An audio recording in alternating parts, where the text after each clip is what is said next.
It's time to muscle in on the territory of ogres in Torvus Bog. This is where the gloves come off and the game isn't afraid to press down on you from dark pirate troops that fade out of the visible spectrum in underwater sections.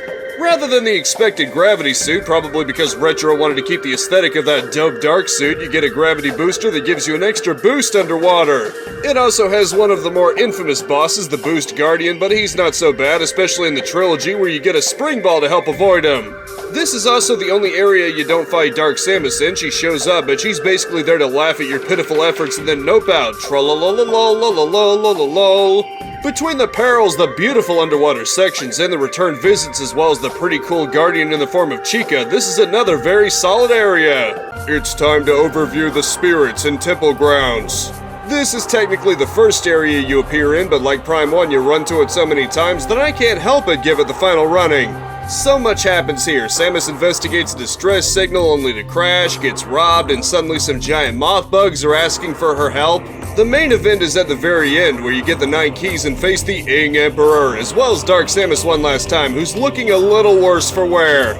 It also has the surprisingly sad moment where Samus finds out the fate of the galactic troops, as well as one seriously creepy moment with possessed Federation corpses.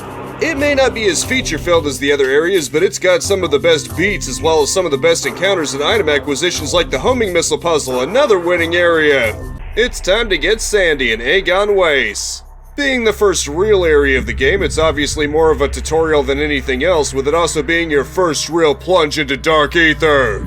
Ironically, it's also the most pressing in some ways, since you lose health in that place alarmingly fast until you get the Dark Suit at the end that makes the drain a lot slower.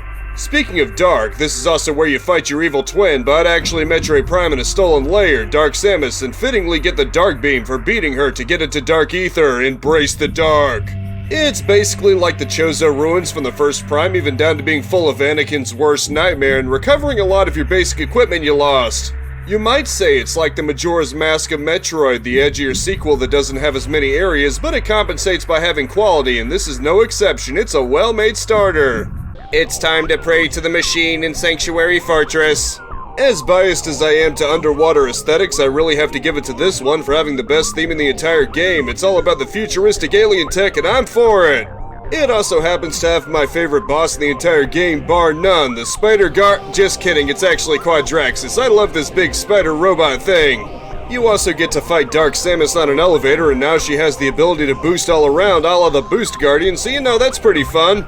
Combine it with the Echo Visor that literally allows you to see sound, and you can see why I love this area so much. It has so many cool concepts, and you even get the screw attack.